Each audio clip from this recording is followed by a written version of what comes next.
জীবনটা বড়ই অদ্ভুত মেয়েদের, তাই না? সেই সকালে ঘুম থেকে উঠেই শুরু হলো সংসারে নিত্যনৈমিত্তিক কার্যকলাপ।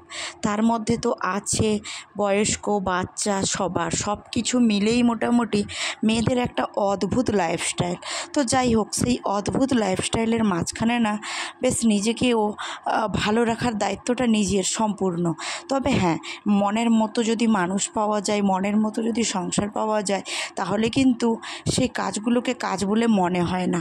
তো যাই হোক না কেন, তো কিছু করারও নেই, করতে তো হবেই সব কিছু। তো সেই মতোই চলছে কিন্তু আমারও ঠিক নিত্যনৈমিত্তিক কাজ। আর আমি এই ভিডিওটা শ্যুট করছি প্রায় 6টা নাগাদ। কারণ হচ্ছে কি, বাবুকে পড়তে বসাবো, তাই জন্য রুটিটা করে নিচ্ছি। ঠিক আছে, আমি সন্ধ্যের দিকে রুটিটা করে রেখে দিই, মাঝখানে কখনো ফাঁকে সবজিটা করে নিই। তারপরে এই বাবা মা মানে শ্বশুর শাশুড়ি 9টা সাড়ে 9টার মধ্যে রাতের ডিনার কমপ্লিট হয়ে যায়, ওই জন্য আর কি। সো হ্যালো এভরিওয়ান, আশা করি সবাই ভালো আছো আর আমিও ভালো আছি। তো মোটামুটি ভালো তো থাকতেই হবে। দেখো, তারপরে সন্ধেবেলা সারাদিন তো বর চলে যায় স্কুলে, আর আমিও একা একা ছেলের সঙ্গে বকবক করতে করতেই সময় কাটাই। বাদ বাকি সংসারের নানান কাজকর্ম থাকে।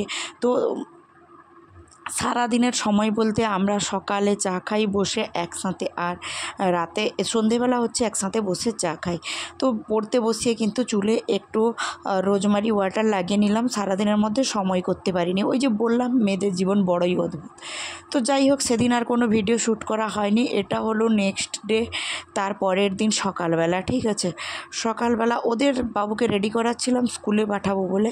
তো ওদের স্কুল থেকে না টিফিন দেয়, মানে রোজ কিছু চেঞ্জ করে টিফিন দেয়, বাট আমাকে ঘর থেকে কিছু বানিয়ে দিতে হয় না। কিন্তু এই যে বন্ধুবান্ধবদের দেখা দেখি ওর একটাই আবদার, আমাকে কিছু ফ্রুটস দাও। তো আমি রোজই ড্রাই ফ্রুটস দিতাম, কিন্তু আজ জেদ করলো আপেল নিয়ে যাবে বলে। ওকে ড্রেস পরিয়ে আমি চা খেতে বসেছিলাম, আর সেই ফাঁকে ও ছুটতে চলে গেল আমাদের পুকুরে নাকি একটা বড় মাছ ধরেছে।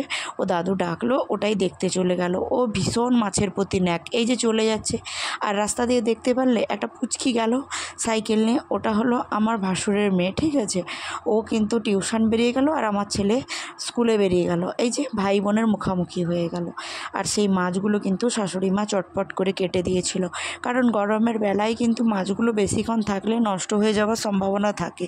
আর যেহেতু আমার সকালের রান্না থাকে, কারণ তোমাদের দাদাভাইয়ের স্কুল থাকে, সেই জন্য কিন্তু আমি আর বেকার দেরি করেও রান্না বসাবো বা কেন। আর সেই সঙ্গে এগুলো যদি আবার সেই ফ্রিজে ঢুকিয়ে দিই, মোটামুটি রুম টেম্পারেচারে না আসা অবধি কিন্তু মাছটা আমি ভাজতে পারবো না। তাই চটজলদি মাছগুলো কাটতে কাটতে আমি চলে গেছিলাম স্নানে, আর স্নান করে এসেই কিন্তু মাছগুলো ভাজতে শুরু করে দিয়েছি। আর এদিকে কিন্তু কাজকর্ম হওয়ার কথা, তো একদিকে দুদিকে দুটো বসছে, একদিকে মাছও ভাজছি, অন্যদিকে এই যে মিস্ত্রি দাদাদের জন্য চা করা চলছে।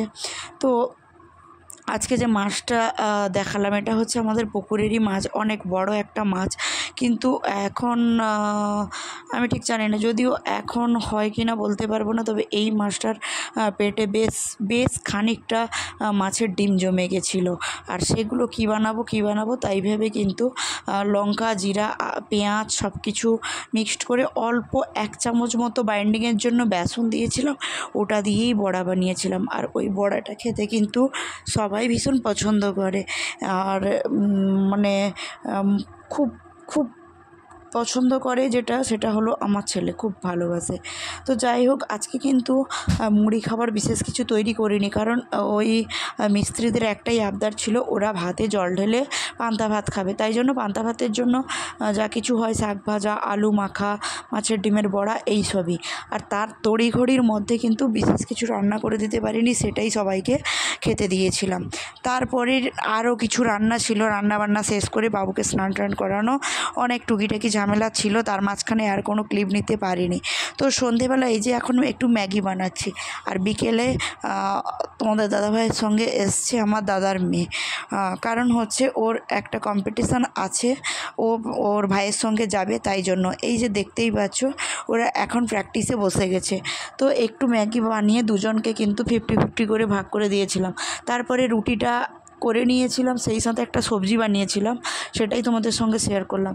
দেখলে তো অনেক কথা বলতে বলতে কিন্তু সারাটা দিনের যা কিছু ছোটোখাটো কাজকর্মকে 24 ঘন্টার কাজকর্মকে কিন্তু 5 মিনিটে তুলে ফেললাম।